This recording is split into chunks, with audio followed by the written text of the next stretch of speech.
Good evening, everybody. Thank you for joining this evening. I hope it's going to be a good webinar for you.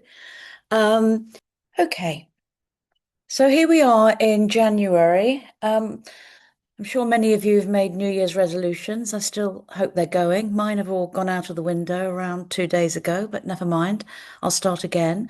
Um, but I just want to, you all know who I am. I'm Zita West. I'm a midwife. I have written books. I'm founder of Zita West Clinic. I'm an acupuncturist, a mum, a grandma.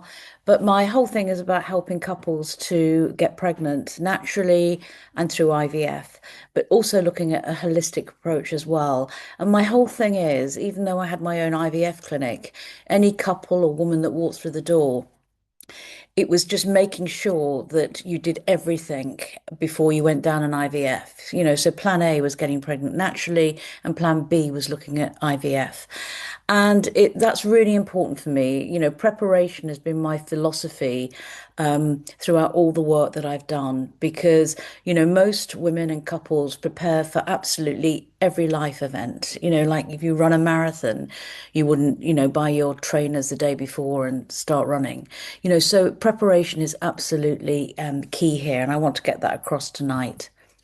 So, what I want you to take away from this session, what I'm going to do is I'm going to talk about fertility and IVF and the way that I work and how you can sort of prepare yourself. We're going to have a little plan that I want to go through with you. So, if you've got a pen and paper ready, that would be really good, and you can sort of write things down. Um, but what's important for me is that no matter what stage of the journey you're at, I want you to be able to look outside of the box, regardless of what you've been told. Understand that fertility is a whole body event. It's not just something that happens in the fallopian tube. All of the systems are interlinked and are, involved in fertility. Understanding as well that energy is an absolute key factor here. And, when I have a woman or a couple in front of me and I ask what their energy is like, how much energy they've got, very often, they're never going to turn around to me and say, I've got heaps of energy, because on this journey, it does deplete you of energy on every single level. Um, you're living your life, you've got careers, you're at a time in your life when you're sort of building for a different stage of life. And it is, absolutely depleting. But I want you to understand as well that yes, sex and nutrition and all of that are really, really important factor. But I think that the mindset is key because if your mindset isn't right, and when I say that, it's the way you're not, not just your mind, but your emotions, the way you're living your life, all of that. If that's not right, it's much harder for it to happen because it's no good if somebody is low and it's not happening and you're getting very depressed and anxious. It's depleting you not only of nutrients, but you can't motivate yourself to do anything. And so many of the women that I see are very hard on themselves. They feel that you have to do everything perfect and be perfect to get pregnant. And that's not the case at all, because if you start on this journey with a plan that is unsustainable, you're not going to be able to do it. It's just madness to even try. So it's about doing small changes that will make a significant difference. And the biggest factor, I think, is consistency. And when a couple get pregnant or a woman gets pregnant, I always ask, what do you think made the difference to you? And very often it is we were more focused, we prepared properly, we improved our diet, and we managed our stress better. And they all feel that that's what made a difference to getting pregnant. So, where are you in this maze? Some of you watching this will just be starting off to try. Others of you might be on your fifth or sixth IVF cycle. But it is a fertility maze. There are so many dead ends that you end up going down. And it's very easy to berate yourself. And so many women will say to me, God, I wish I'd done so and so sooner. But you are here now. It is a new year, a new plan. And I want you to think differently about how you're going to move ahead in the next couple of months. Age is a big factor, and it has a huge impact on fertility, but it doesn't mean to say that you can't get pregnant because you're old, you're older. If you're in your mid 40s, then it's very, very difficult because the miscarriage rate is really high. But for me, the two questions that I always ask a couple when I see them is, how old are you? And how long have you been trying? And when I say trying, I mean really trying. I look at the whole thing, how often you're having sex, if you're getting the fertile window right, what is going on, if there are issues around sex and timing, etc. Looking at your diet and nutrition, but also, your emotional health is a big part of this as well. And where are you placing your focus and your energy? And this is important as well because, when you think of how you're living your life. You're trying for a baby, you might be going through IVF, and you've got a parallel life happening alongside. And so, what I want you to think about as well is what else is going on? What else is draining your energy? And that could be moving house, it could be an extension, it could be working long hours, and it could be your energy be depleted by someone who isn't serving you or something that's not serving you. So I want you to think about all of these things as we go through the plan this evening. So, when I talked earlier about fertility being a whole body connection, we now understand so much more than when I started 20 odd years ago.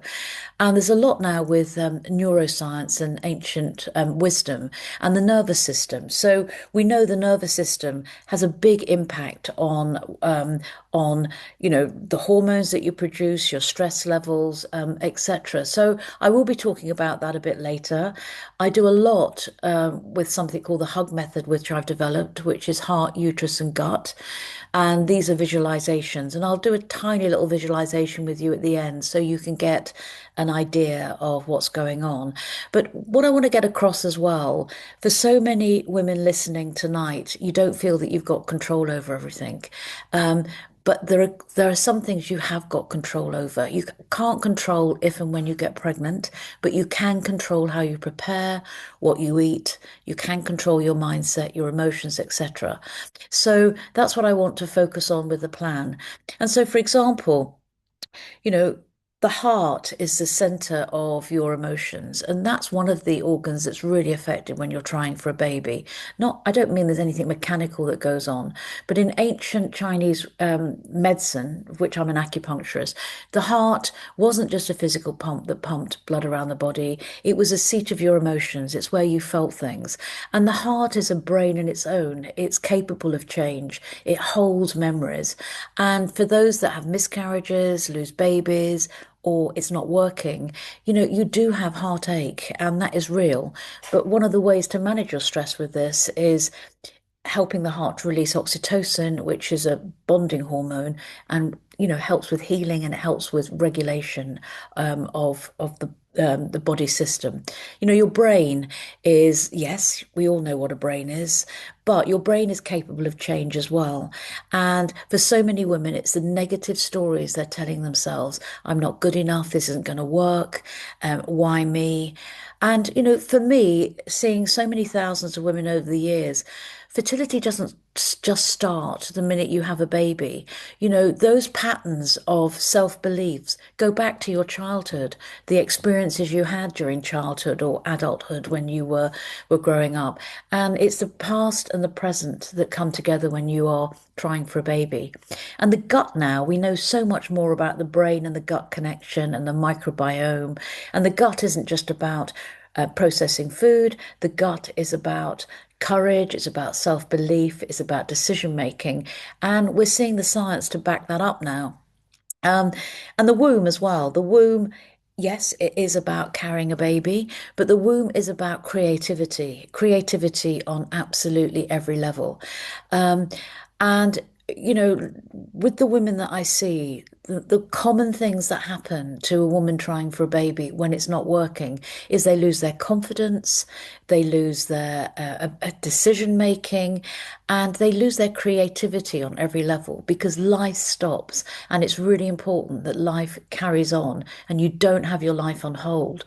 And many of you listening here tonight, you will have your life on hold. And that's something I want you to think about. as we go through this session tonight. So, how do you create a fertility plan? Um, the most important thing is no plan needs to be rigid. The more rigid you make things, it's not going to help you and it's not going to work. So, these next few slides, I want you to reflect as a couple, if you're listening to this as a couple, because I can see there's quite a few men on here, about, what's going on emotionally with your lifestyle, etc.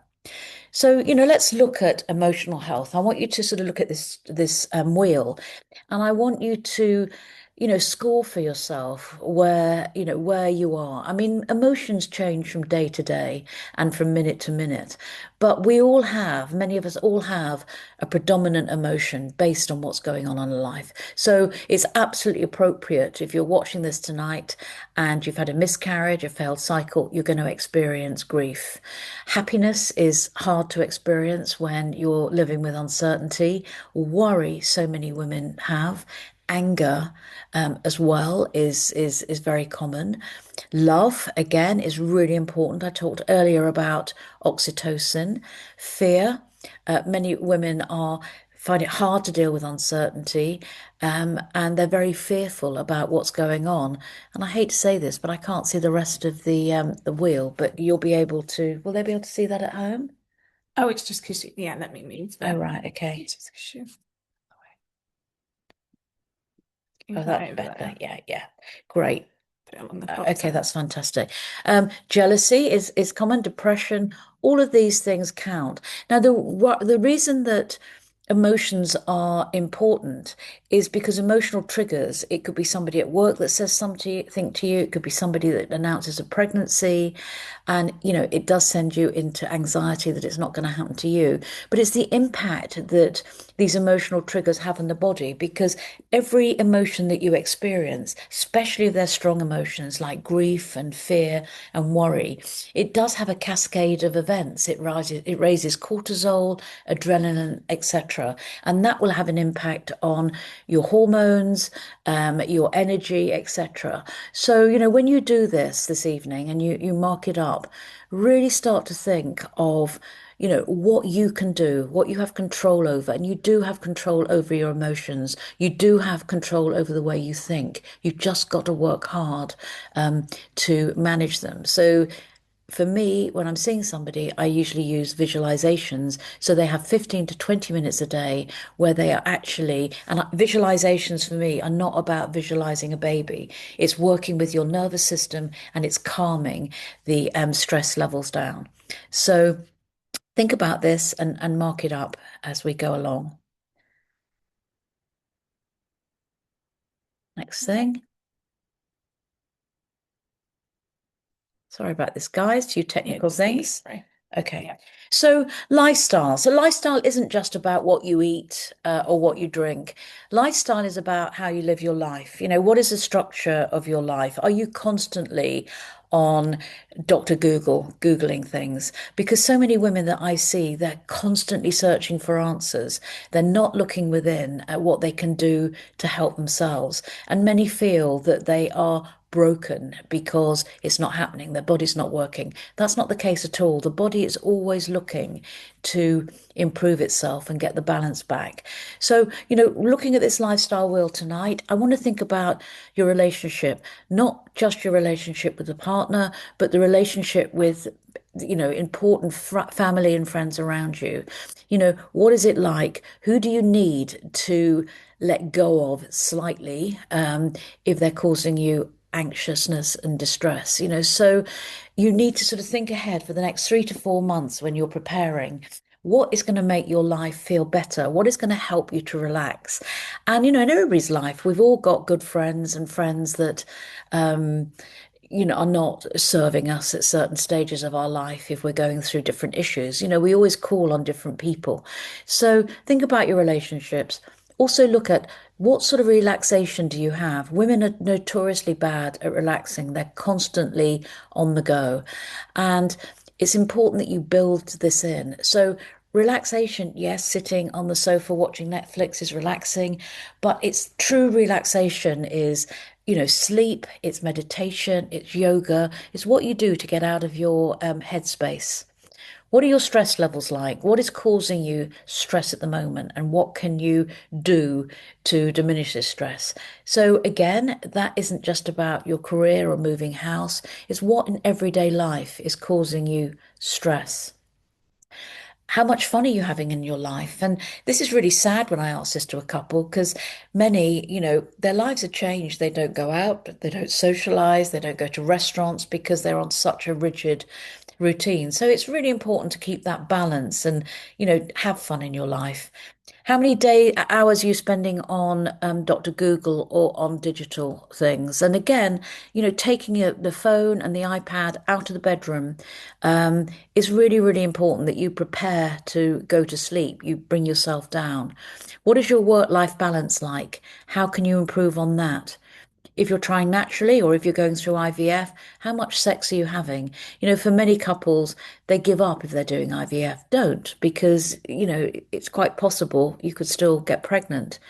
What exercise are you doing? How much sleep are you getting? And then looking at energy. What do you think your energy levels are like? What's depleting your energy? For everything we do in life, we need energy. For an egg to fertilize, it needs energy. So that energy comes from the fuel you put into your body through nutrition. It comes from building up your reserves of sleep, going to bed early, having energy. How you're managing your emotions will deplete you of energy.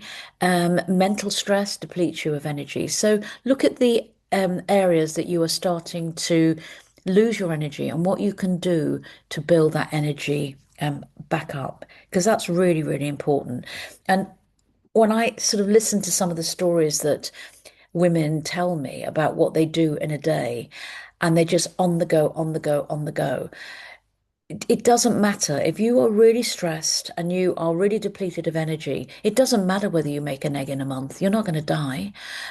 So the body diverts its energy to the centers that need it. It's the same with sperm. A man is manufacturing sperm 24/7, but if he doesn't have the energy, he's not going to produce good sperm because it doesn't matter whether you produce sperm or not. You're not going to die. So energy is really, really important. And I seldom see anybody that is abundant in energy on this journey. Okay, so looking at your planning session, what is your current situation medically, nutritionally, your lifestyle, your relationships, your emotional health? Um, and start to write these down as I'm talking. So think about what your challenges are, and don't put huge amounts of challenges here. Write them in preferences of one, two, three. What is your biggest challenge at the moment when you're trying for a baby or when you're going through IVF? Is it time management? Is it getting your diet right? Is it preparing better? Is it being more consistent? Is it having structure in your day? Is it putting 15 to 20 minutes away to meditate or visualize? And so, what changes do you need to make over the next 30 days or so? And again, in all of these, but focusing here on your habits, what habits do you need to change? And then looking at the emotions, we've done the wheel, but where are you stuck emotionally? Is it with anger? Is it with fear, worry, grief? Start to note where that is and start to think about ways that you can start to improve on that or lessen how you're starting to think about things. And there are ways of doing this, and we'll talk about it as I go along. So again, now write down medically what you need to do. So is that, I don't know, moving clinic? Is it looking to have tests done? Is it going back to talk to your doctor about, or, what's failed for you? What changes do you need to make in your nutrition? And again, the Mediterranean diet is really important. You need protein, you need energy, you need supplementation. Lifestyle, we've done the lifestyle wheel. What came up for you that you can make a change in? And just general overall health and energy, focus on here and start to write something down. So, you read about the factors that affect reproduction, and I've talked about energy, and it all relates to this: stress, nutrients, energy, and lifestyle. And, when you think about what you have to do to produce an egg and sperm, you have to have a good gut health to be able to make the food that's required to build those hormones. You need energy for those hormones. And it's the same for sperm. You need to be not stressed. You need good nutrients, supplements, and a good lifestyle to prepare for the coming months ahead. And we all know, you all know the underlying factors that cause fertility issues. Many are infections. It's worth having a sexual health screen if you're trying for a baby, um, especially as well testing for rubella, because that can have an impact on um, the fetus and baby. So it's really, really important to get that checked. Any underlying medical conditions, you can still get pregnant with PCOS, thyroid, endometriosis. You might have structural problems you don't know about. These all come about with investigations that you have. Irregular cycles may have an impact. No cycles, heavy periods. All of these can impact on fertility because it's depleting of your energy and it's causing hormonal issues. Age is the biggest factor. And again, we can now sort of check a woman's egg reserves but looking at the AMH, but that is just one factor. It doesn't tell us everything. It doesn't tell us whether you're ovulating or not ovulating.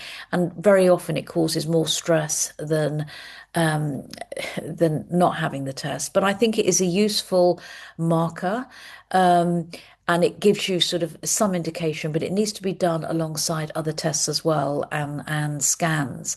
But the whole thing about egg reserves, some women are far more luckier than others, and they've got better reserves, and they will go on to make eggs and get pregnant. But I think a lot of women worry a lot about the tick-tock of the biological clock. And I see so many women at 34 coming up to their 35th birthday thinking that all of their eggs are going to drop off a cliff. And that's not the case at all. So, it needs to be individualized and not just one test. It's important. And I know there's a lot of tests on the market now that you can just have, but it's those results that need to be interpreted properly. And then genetics come into it as well. And again, there are certain mutations that women will have. One very common one is MTHFR, which has an increased risk of miscarriage. And it is common. I see that a lot in women. And it's the ability to be able to metabolize folate. So important to have that checked as well if you've had miscarriages, etc. And it's not always routinely done. So, if you're trying naturally, many of you will know this, but I just run over it quickly now in terms of the cycle. And I talked earlier about hormones. These hormones that are produced need to be present in the right amount at the right time. Within that cycle of 28 days or 35 days. And the reason for this is like the hormones ebb and they flow, and they have to sort of, like I said, be present in the right amount to allow ovulation to happen. So the most important hormone at the beginning of the cycle is follicle stimulating hormone, and that says what it does on the can. It stimulates the follicles of the ovaries, and that needs to be present at a low level and it needs to build up. Then you have estrogen, which starts to rise, which helps mature the egg and, grow the eggs inside the follicles. Then you have the luteinizing hormone that has to come, and that needs to be triggered to allow the eggs to ovulate. And then you have progesterone. So if any of these aren't present at the right amount at the right time, you're not going to produce a mature egg, which happens in polycystic ovaries. And, stress and all these things do have an impact. Again, the fertile window is 5 to 6 days, and the chances of getting pregnant in the lead up are greater than when the day after the fertile window. So understanding that window is key. Many women today rely on their apps, their gadgets and gizmos. there's nothing wrong with these, but it can make you really obsessive. And for many women, you'll have been on the pill for 10 or 15 years, so you won't really understand your cycle when you come off the pill. So it's important that you track and you wait till it starts to become regular, but don't wait too long. You can have up to 6 to 9 months of irregularity when you come off the pill, but again, age and time are the biggest factors here. So I've talked about this. Cervical secretions are your fertility, and these sort of come in that fertile window. And many of you will start to notice this. What they do is they form little channels for the sperm to swim up. So having as much sex as you can in the lead up to ovulation and the day after is absolutely key. So understanding that fertile window isn't going to be 14 days for everybody. It will be earlier if you've got a shorter cycle, and it will be later in the cycle if you've got a longer cycle. I'm not a huge advocate on temperature. I think it makes you obsessive. I know there are devices and gadgets now, but very often the temperature rises. It's like the horse is already bolted. But I think it's good to track your cycle and understand what's going on, but not get obsessed about it. And it's so easy to sort of start to read everything into here. But, if you're looking at the bigger picture and getting the control back, there's a lot you can do to help with your cycle, which I'll talk about as we go along. So the sperm as well is absolutely key. Men are very fortunate that they're producing sperm 24/7, which is absolutely fantastic. But I think what men are told is you only need one sperm to make a baby. And that is absolutely true. You do only need one sperm to make a baby. But the integrity of that sperm is absolutely key. And you can't see that with the naked eye. And when you think that the most important job a man has to do is to deliver what I call the crown jewels, the genetic material into the egg. So, I know you only need one sperm, and I know that you might come back with a result that looks absolutely fine. But that's not all there is. You've got to do as much as you can. And very many women feel they're doing all the work. And when the sperm comes back, it's okay. You don't need to do any more. That's not the case. You've got to do everything you can to improve the genetics of that sperm. And we now know with epigenetics, that has sort of been phenomenal, that there's a lot you can do in that preconception and that preparation phase that will, change the quality of the eggs and the sperm. So, really look into this. The first 1,000 days, it's really, really good to read up on because it gives you control over what you're doing and why you're doing it, that it does make a difference. One of the things that is really fascinating now, sorry, is mitochondrial health. So, mitochondrial DNA, I think we're going to see a lot more about this in the months coming. And so, the mitochondria is really, really important. It's the powerhouse in the cell, it's the spark that ignites the flame, if you like, but it's inherited from the mother and it's passed down through the maternal line. And when you think that the energy that's required, the egg is 550 times bigger than larger than the sperm. So, there's bundles of energy. There's up to 100,000 mitochondria in every cell. And that is a hell of a lot of energy. And so now what we're seeing, and the science is there to support it, the studies are there, that poor mitochondrial function is lower energy, lower cell division, embryo development, and implantation. So, again, women with low AMHs, women with failed fertilization, IVF failures. It's really, really key now that we start to look at what supports the mitochondria. And, when you're trying naturally, it's one thing, but when you're going through IVF and you think what we're asking women to do is to produce 8 to 12 eggs with no energy, she doesn't stand a chance. And the other thing is, you cannot get this energy from the food you eat. You have to supplement it. You have to target your supplements. The main supplement for it is ubiquinol, coenzyme Q10. We use Canica ubiquinol, and that gives the energy to the cell. And the reason it's important is that you can't get it alone from food. It decreases when you get to a certain age.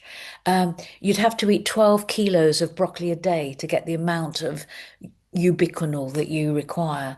So this is an absolute must for me when somebody is on a preparation journey, especially when you're trying to produce eggs, that you do take ubiquinol. And it's not, the man. It's got nothing to do with it. It's passed down from the woman. So low mitochondrial energy can reflect on aging of eggs and reduce fertility potential. So if you go away from with nothing from this tonight, just think about this. It's really, really key and very important. So what reduces mitochondrial health? Age over 35, the mitochondria will get lower. Environmental toxins, air pollution, oxidative stress, and inflammation. So, if you're drinking lots, if you're smoking, if you've got a poor diet, if you're eating processed foods, you're going to produce more free radicals or ROS. And this leads to oxidative stress, which is damaging for the sperm and it's damaging to the egg. So, poor diet and nutrients are going to have its impact. And when I talked earlier, when I talked about what depletes you of nutrients, stress does, lack of sleep, anxiety, worry, poor diet. So you're weakening your fertility potential. This slide doesn't really interest me, but I've put it in anyway. There's a lot of fertility issues around. Again, these are stats, and you've got to sort of take that into account. Yes, ovulatory disorders, tubal damage factors, etc. But everybody is individual, and there is a lot that you can do now to improve some of these factors that I've talked about. So the common issues for men. Varicocele. If you're watching this as a man or a partner, you've had mumps or anything like that, any damage to the testes or a varicocele, which is, enlarged testes, that can have an impact on the sperm. Hormone abnormalities as well can affect men and sperm production. Um, Age, men are more fortunate, they are producing sperm 24/7, but sperm does age as well. And use of testosterone supplements, etc. But again, looking at lifestyle, saunas, hot baths, um, tight pants, etc., they're not great for sperm production. So, looking at doing everything you possibly can. So, nutrition, one of the things that's always asked in every clinic, is there anything I can do to improve my eggs and my partner's sperm? Very often it's like, no, it's a numbers game. I don't buy that. It's not a numbers game. I've had an IVF clinic. I know it's not a numbers game. There are so many things that you can do, but it's easy to get obsessed with nutrition. And let's face it, today, you go onto Instagram, you've got every influencer telling you what you should be eating and what you shouldn't be eating with very little knowledge of what they're talking about.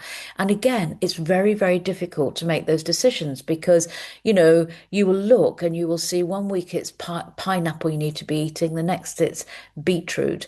But it's got to be, you've got to look at the bigger picture. You can't be good all of the time. Do as much as you can. So, looking at the Mediterranean diet, there's research and the studies to show that that really, really does work. Eating as many coloured foods in season as you can. If you're vegan or vegetarian, making sure you're getting the protein, making sure if you're going through IVF, you're getting enough protein because that's really important to be able to grow eggs with amino acids. Plant-based proteins, you can eat meat as well. If you want to eat meat, please eat meat and fish. But everybody has their own thing that they are doing. But it's important that you get the right amount of fats, the right amount of protein, and the right amount of nutrients. And that's where supplements do come in. I'm not saying supplements instead of diet at all, but there are certain supplements that you cannot get enough from for food, and they are vitamin D, omega-3, ubiquinol, that you cannot get enough from your food. So, whole grains, fiber, really, really important. Fruits, vegetables, fats, and oily fish, make up your diet. And also carbohydrates. I don't know why I haven't written it on here, but I haven't. But they are important, but at a lower level. Um, Alcohol, obviously, absolutely no, no smoking, no drugs, anything like that.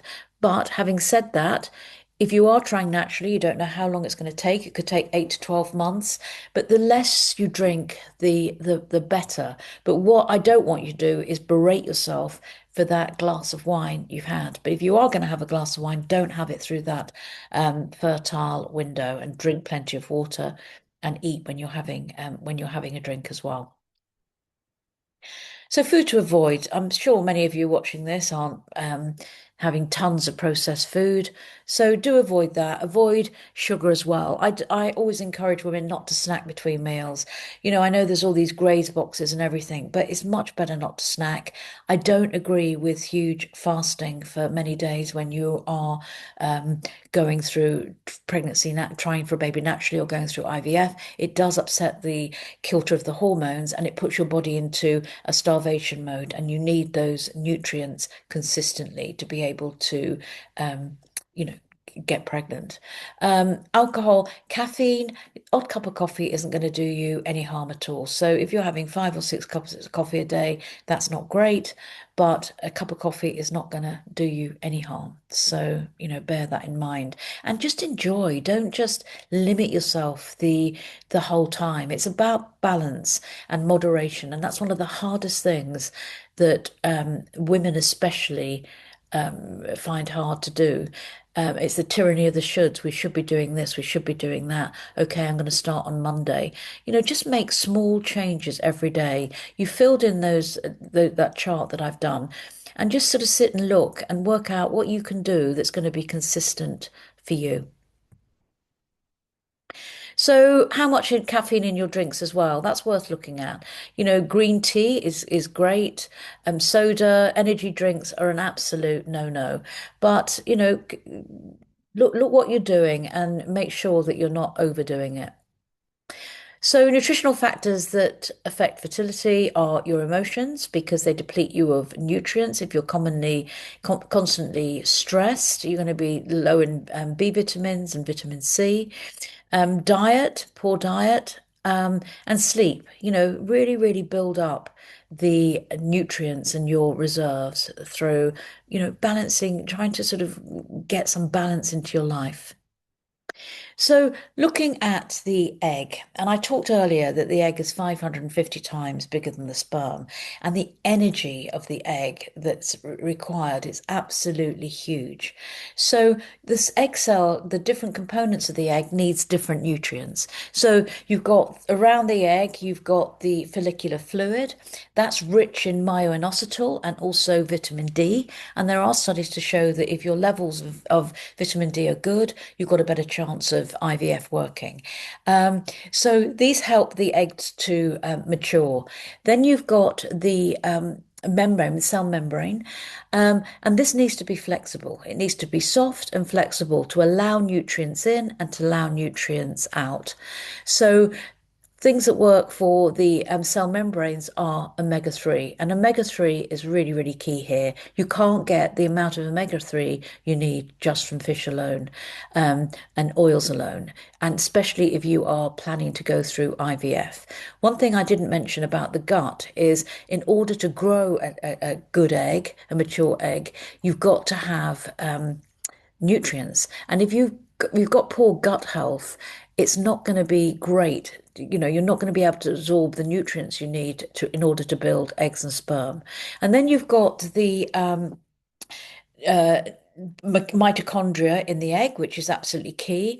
And then you've got the nucleus, and this is very reliant on B vitamins. So for the mitochondria in the egg as well, there are other nutrients that are very important, like NAC, alpha lipoic acid, vitamin C, zinc. They all add to what you're doing to build up your mitochondrial health. Okay, so I just wanted to show you here that the about the energy in every cell, which is really important. And I talk a lot about ubiquinol, and I am an ambassador for ubiquinol, but I really do believe in it. So with a lack of ubiquinol in the mitochondria, it's harder for the renewal of the cells and the muscles and the organs, to work. But with ubiquinol, it's so vital for the energy production of the cells. And like I told you earlier about going through IVF and the energy that's required to produce those eggs is really, really, really key. So ubiquinol is about everything we eat. I talked earlier about the amount of broccoli, amount of sardines, and look at the amount of meat you would have to eat. Recommending 200 milligrams a day, but I have to say I do put some women on much higher doses of ubiquinol in preparation for IVF. But I'm always wary in a webinar. You can't give medical advice. It depends on, who you're seeing, etc. Um, Mitochondria is 100 times bigger than the mitochondria. The egg is bigger than the sperm. It requires the ubiquinol to produce energy, and energy is required for egg division and maturation. And when you think when that egg is ovulated, it's got to divide and divide and divide. It's got to turn into an embryo, and it's got to be able to implant. So keeping that egg going is absolutely a must. So, nutrients for healthy eggs. I've talked about vitamin D. I've talked about folate, not folic acid. Folate is a natural substance of folic acid is a synthetic. And this is really important if you've got something like MTHFR and um, people are still recommending folic acid, but you cannot metabolize it. You can't convert it, so you need folate. Cell membrane is omega-3, and I've talked about inositol for the eggs. You can look at this. I find this really, really difficult to fathom out, but you can see what helps with what you're doing. So have a look at that. I think they're getting this afterwards as well, aren't they? Yeah, Yeah. the recording will be sent out. Yeah, the recording will be sent out, so you'll have this. Don't worry about that. Okay, so supplements. I'm not here to plug supplements, um, but I'm just here to explain how they can help. And like I said, it's no substitute for your diet. But we now know, when I started, oh my God, I've been a midwife for over 40 years. Nobody believed in supplements. There's no evidence for it. We now see the evidence for this, which is really key. So, you've got to do everything you can. So if you are over 40, obviously ubiquinol is important. Obviously omega-3 is important. It's the same when you're younger, but maybe taking extra doses of certain supplements that are going to be able to help you. Recurrent miscarriage. Now, I'm not saying that supplements, um, you know, are a substitute for diet or anything when you're going through recurrent miscarriage. Recurrent miscarriage is a completely separate topic. Miscarriage is like a 1,000-piece puzzle. For some people, there's only two pieces missing. For others, there'll be 10 pieces missing. And it requires medical attention and it requires blood tests that you need to have done. But there are studies that show that certain supplements and nutrients can help. I haven't talked about the vaginal microbiome, but that is increasingly important. Um, there are biomes, the oral microbiome, the gut microbiome, the vaginal microbiome, all have different requirements of certain probiotics. So for the vaginal microbiome, it's lactobacillus. It's certainly vital to use in the lead up to IVF. It can help with implantation, and again, there are studies to show vaginal microbiome and recurrent miscarriage or miscarriage, may be indicated. NAC is another one of these supplements, and so is omega-3. But don't go away thinking that if you take these four supplements and you're suffering from recurrent miscarriage, it's going to make it better. It's a complex situation and subject, and it needs specialist help. Um, Many women we see have got irregular cycles, and you can have irregular cycles through many factors. It can be your thyroid, it might be that you are anemic, it may be that you've come off the pill and your cycles haven't gone back to normal, it may be that your cycles have stopped. It could be that your cycles are irregular because you're perimenopausal, and many women are perimenopausal 10 years before their periods stop. And it can be that you've got PCOS.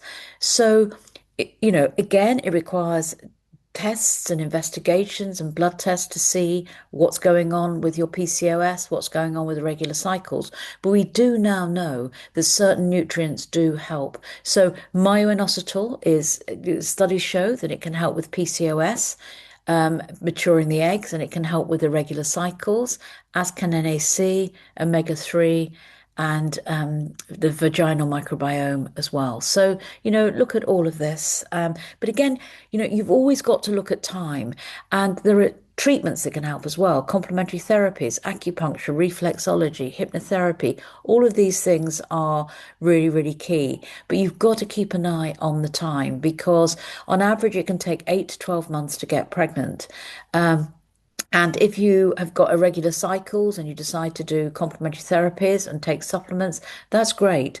But really monitor what's going on and give yourself a deadline of 4 to 6 months. And if things haven't improved by then, you need to seek medical help because with fertility, delays are, a lot of women just want to do things naturally. And I understand that, but you don't want to look back and have any regrets. And there are things that, medical can definitely help with blood tests and investigations, not delaying your, getting pregnant. So looking at the sperm as well, the sperm is much, much smaller, but men are producing 24/7. They're producing millions and millions of sperm, hopefully. And the amount of abnormals, of all those sperm they produce, only 4% are normal. So that means that, 96% are abnormal, that's nature's way and it's absolutely fine. But there's a lot you can do to improve the sperm. And a sperm needs what an egg needs. It needs protection for the head of the sperm, the membrane of the head of the sperm. So again, omega-3 is important for that. B vitamins for the nucleus. The mitochondria to really help those sperm swim is really, really key for men and for women. Because it needs energy. You think about the amount of energy it needs to be able to get to the egg is crucial. So nutrients and diet is important for here as well. There are lots of tests that you can do now to look at sperm quality. One of them is able to look at the DNA damage of the sperm, and again, that is nutrients to help support the sperm if the damage isn't good. So sperm health and the crown jewels, as I call them, vitamin D, folate, omega-3, antioxidants.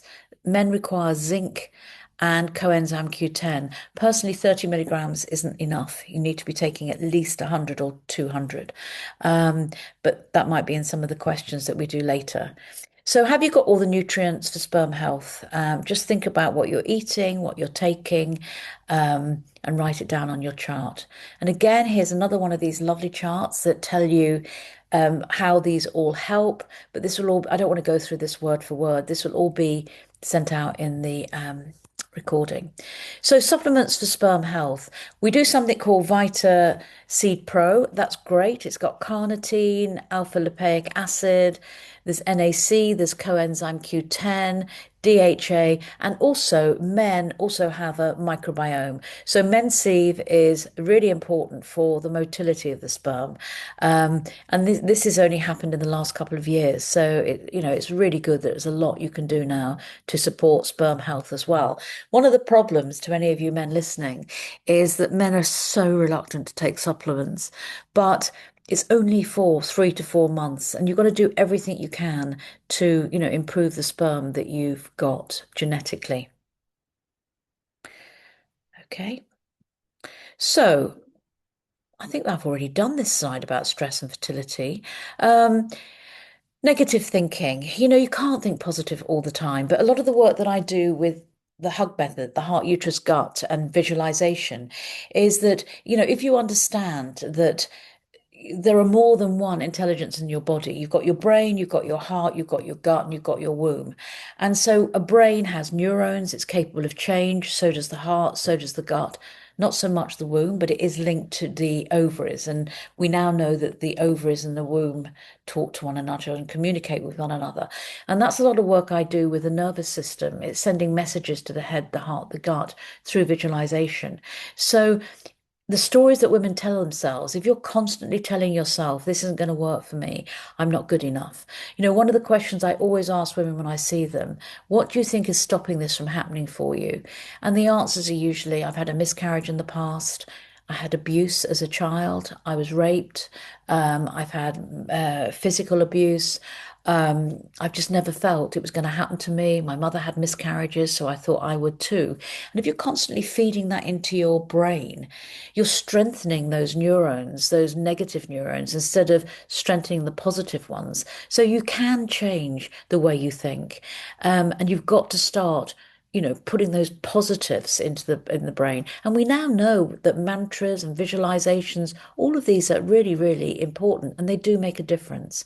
Headaches are quite common, muscle tension, changes in appetite, breathing is really, really key. Low energy, low motivation, um, nervous, decreased libido, all of this factors in. But you've got a powerful biology within you that you can absolutely shift. You can reduce your stress levels. You know that. You can change the way you think from the way minute you wake up in the morning, the first thought that comes into your head, or if you had a bad night, sets your whole day.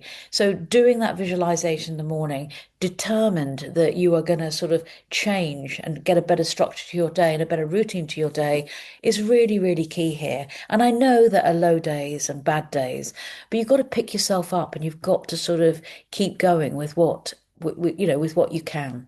And I know it's hard. I'm not saying it's easy. So I've talked about stress on hormones. I've talked about cortisol. I've talked about adrenaline, etc.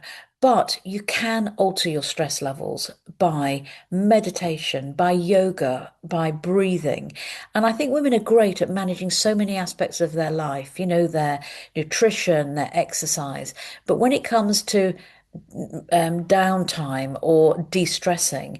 And when you think about the mind, a detox for the mind is stillness or getting out in nature.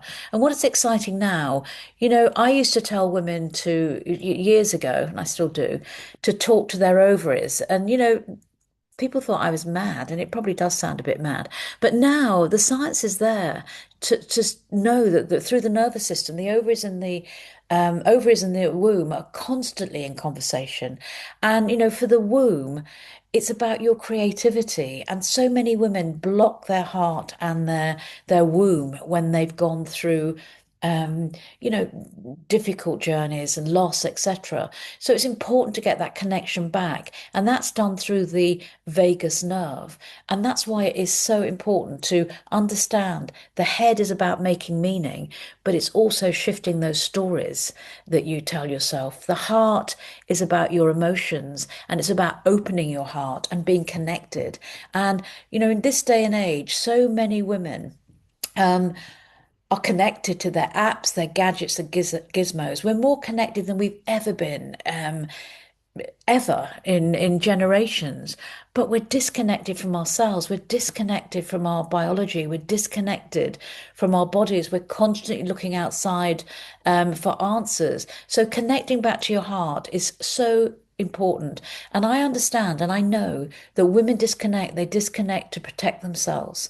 And if you're disconnected from your heart, you're disconnected from everything around you. And your heart will help you here because the visualization I'm going to do, the heart releases oxytocin and that heals your heart. It's the bonding hormone that's really important. The brain releases, the hypothalamus is really important and it helps with the stress hormones. The gut is for serotonin, the feel good hormone. And you're capable of doing this now through the nervous system, and you do that through breath work and visualization. So there's a lot that you can do to help improve things. These are the visualizations that I have. They're all on the site, and you can do them. And my voice guides you, and it takes you through the hug method. And there's a sequence that you follow, and it's a bit like you've written on paper tonight. When you've done it, you write down your thoughts. You come up with a mantra, And it just helps you feel a lot more focused. So what I'm going to do now before I finish, I'm going to do a little visualization for the heart, just to sort of show you and explain to you. It's so simple. And what you can do with this is that when you have those emotional triggers, when you're waiting for a scan, when you're waiting for a result, when you are finding work difficult, it's just taking yourself away and it's placing your hand on your heart and doing some breathing. So I want you now, and I can't see any of you, I want you to close your eyes. I want you to put your hand on your heart, and I want you just to start breathing easily and effortlessly. So that's it. Just close your eyes and start to breathe easily and effortlessly. That's right. Thoughts are going to come and they're going to go. And just let them. When you get distracted, just come back to your heart and focus your energy there. So on the next breath that you take in, I want you to breathe in to your heart space. You may want to think of a color, but it's important that where you focus your energy, your mind follows. So just sit for a minute and think about how your heart feels. How would you describe your heart today? What does it feel like?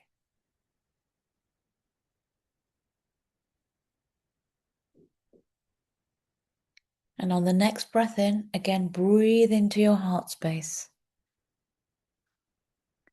And I want you to think about someone you love.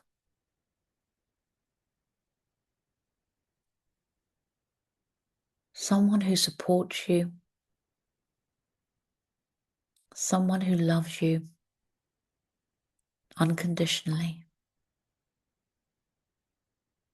Someone who is always there for you, no matter what.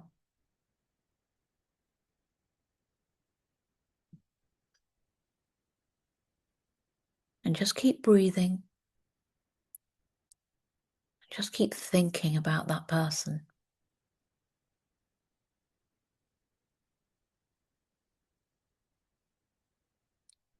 And note how you're feeling. If you've got a nice, warm, fuzzy feeling, that is your heart releasing oxytocin, the healing hormone.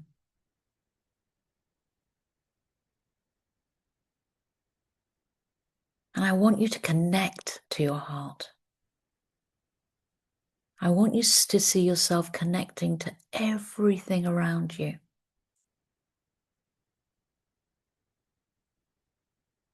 I want you to open up your heart.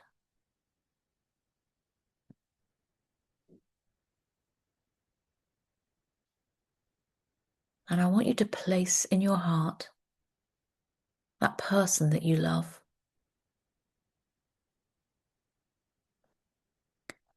Knowing that your heart is a safe space that you can come back to at any time. It's always there for you to protect how you feel.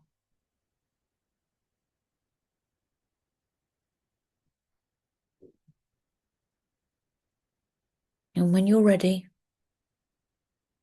just come back into the room.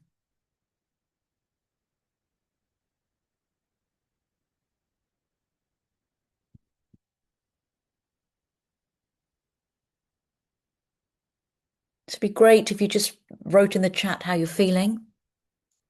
Just give us some feedback, would be good.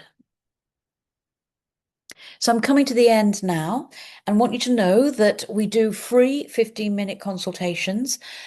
These aren't medical consultations. These are purely about supplements and what to take. And they're 15 minutes, and we've got two great nutritionists here. that I've worked with. Isabel, I've worked with for over 20 years. And Raquel is really, really, really good as well. You can book a consultation with me also. I do Zooms and I do 2 hour sessions, which is my signature consultation in person. And the Zooms are um, over the a Zoom is a Zoom, of course it is. I'm losing my energy now. But it just helps. I do the whole hug session with you, but also I point out where you need to go and what you need to do. But I hope you've got something from this evening. It's been lovely connecting with you all. Just have a TV question. And now I've got questions. Let's just stop sharing that. Oh, we have some nice comments on the Oh, that's nice. thing. Right, we have some here, Zita, that we Okay. can start with. Okay. Do you have any tips on managing stress? Well, I think I've covered that, and I hope I hope I have. I want to move on to some of the others. So managing stress, the visualizations will help you. Um, Looking through that wheel and looking what's going on in your lifestyle and emotionally is really, really important to help manage stress. Can you let me know about anything that can help with endometriosis? Endometriosis is a horrible condition to have, but supplements and diet are really important. So omega-3, you need to look at anti-inflammatory foods because these are all really, really important. And also, pain management as well if you're having pain. Any advice on improving sperm morphology? This is a difficult one. Again, I don't want anyone to think because you take a ton of supplements that it's going to change the sperm, but inevitably there will be markers that change. Morphology is more difficult. It depends on other factors as well, such as the count, the volume, etc. when it comes to morphology. And it depends what the morphology is. 4% is normal, but if you've got 99% abnormal, you've only got 1% normal, then it is an issue. So you need to work alongside with doctors, but also seek nutrition. You could phone up one of the nutritionists and they would give you some guidelines as well. Are you able to provide advice? Okay, what is a normal AMH in a 35-year-old? That's a difficult one to answer because the reference range depends on age, and I haven't got a reference range in front of me now. But as a general guideline, the higher the number, the better when it comes to AMH. But you're 35, you're still young, so if even if it's low in a 35-year-old, the eggs are likely to be better than if it's low in a 45-year-old. Any advice you're able to give on the tests we can get privately, as I didn't have NHS funding. Oh, is that for AMH? Yeah, there's lots of tests that you can do, but I would sort of get you to go and see a fertility doctor because it's easy to Google and get a test at home. But you need somebody that's going to look at the whole picture, not just an AMH test or thyroid test. So do go and see an endocrinologist. I think that would be important to do. I don't know whether you're trying naturally, how long you've been trying, or whether you're going through IVF. If you have one child and have subfertility, sperm analysis normal, do you recommend the DNA fragmentation test? Can you say more about what people do to enhance the quality of sperm in the months prior to conception? Okay, yeah, I think it is worth having. It takes two. So I don't know, you've had one child, there may be issues going on with you, there might be issues going on with your partner as well. So like I've said, everything I've said tonight is about diet, supplementations, looking at stress factors as well. Okay. Any advice on implantation of embryos? Again, that's a difficult one, but I did mention the vaginal microbiome and how important that is. And also, for an embryo to implant, it needs energy. So again, ubiquinol would be a good thing to take. Is there a test we can have for a healthy gut? Yeah, there are lots of microbiome tests for the gut. You go online and you can see tests that you can do. And, again, you can be advised about what supplementation to take. How far in advance should we do acupuncture when trying to conceive? Is there a certain time of your cycle you should do acupuncture? It's good to have acupuncture in the lead up to IVF and also in the lead up to, when you're trying for a baby for at least 6 to 8 weeks. Um, how it works, you usually go weekly for about 4 to 6 weeks, and then the acupuncturist will advise you about spacing it out. We actually have a network of acupuncturists. If you go on our website, you'll see the names and what they specialize in. And it's worth sort of seeing there's somebody in your area that you can go to. Would acupuncture be beneficial for men too? Yes, absolutely. Um, any advice on adenomyosis? This is a really difficult one, adenomyosis, and I think it needs medical treatment and intervention because it's a horrible condition to have. I think I've done all my questions now. Oh, okay. Yeah, Okay, yeah, yeah. lovely. Thank you so much for listening this evening. I hope you've got something from this, and I hope this year pans out well for you. Okay, take care. Thanks so much.